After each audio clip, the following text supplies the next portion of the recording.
क्या बिहार के मुख्यमंत्री नीतीश कुमार का प्रमोशन होने वाला है? क्या वो अब बिहार की सियासत से दूर केंद्रीय राजनीति में एक बार फिर से कदम रखने वाले हैं? क्या 2025 में सूबे बिहार को सीएम का नया चेहरा देखने को मिलेगा? क्या एनडीए 25 की चुनावी जंग सीएम नीतीश के चेहरे पर नहीं लड़ेगी, या फिर सोची समझी रणनीति के तहत सुशासन बाबू को देश का उप प्रधानमंत्री बनाने का शिगुफा छेड़ा गया है? क्योंकि पूर्व केंद्रीय मंत्री अश्विनी चौबे के बयान का जेडीयू ने खंडन कर दिया है। पेश है तमाम सवालों के जवाब तलाशती हमारी खास रिपोर्ट। नरेंद्र मोदी के साथ कंधे कंधे मिला करके संयोजक की भूमिका में रहे और उनको उप प्रधानमंत्री का दर्जा प्रदान कर दिया जाए तो बिहार का भी धन होगा। दूसरा उप प्रधानमंत्री हमें जगजीवन राम के बाद मिलेगा। तो सुना आपने, सुशासन बाबू के अभिन्न मित्र रहे पूर्व केंद्रीय मंत्री अश्विनी चौबे को, जिनकी चाहत है कि बिहार के मुख्यमंत्री और जेडीयू सुप्रीमो नीतीश कुमार को उप प्रधानमंत्री का दर्जा दे दिया जाए।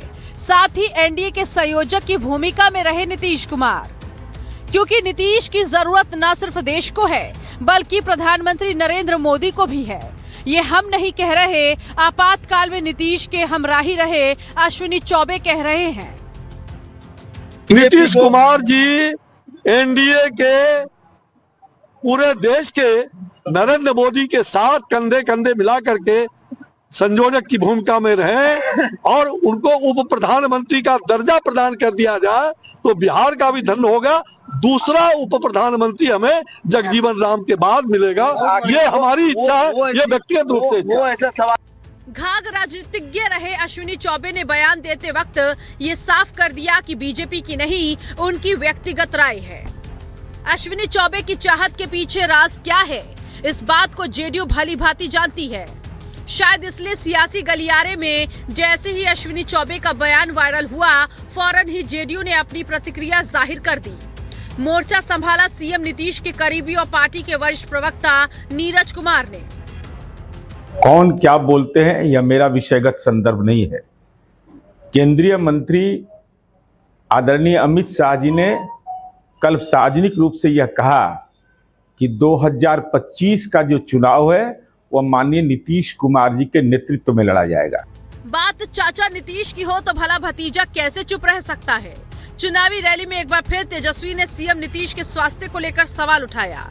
आजकल हमारे चाचा जी के स्थिति ठीक नहीं, हमको तरस है, हमको चिंता होती है उनकी सेहत को लेकर के। एक उम्र हो जाने के बाद हमको अच्छा नहीं लगता कि टिप्पा टिप्पणी इस पे हम लोग करें,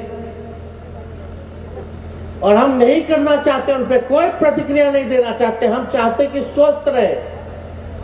लेकिन ये बात भी सही है, नेता विरोधी दल के होने के नाते हम विपक्ष के नेता हैं, तो मेरा कर्तव्य बनता है कि मुख्यमंत्री जी को हम कहें कि अब चाचा आप छोड़ दीजिए, इज्जत बच जाए। नीरज कुमार ने साफ कर दिया कि नीतीश कुमार के नेतृत्व में ही एनडीए बिहार में 2025 का विधानसभा चुनाव लड़ेगी। बीजेपी का केंद्रीय नेतृत्व भी इसकी घोषणा कर चुका है। लाख टके का सवाल ये है कि फिर अचानक से अश्विनी चौबे ने नीतीश को उप प्रधानमंत्री बनाने का राग क्यों अलापा? क्या इसके पीछे बीजेपी का कोई हिडन एजेंडा है? क्या सीएम नीतीश के हालिया व्यवहार, या यूं कहें कि स्वास्थ्य से पार्टी हलकान है और हार को लेकर आशंकित है, या फिर सिर्फ एक शिगुफा है जो विपक्ष का ध्यान भटकाने के लिए छोड़ा गया है? लाइव टाइम्स के लिए पटना से अमित सिंह के साथ ब्यूरो रिपोर्ट। फिलहाल एक छोटा सा ब्रेक, बने रहिए मेरे साथ।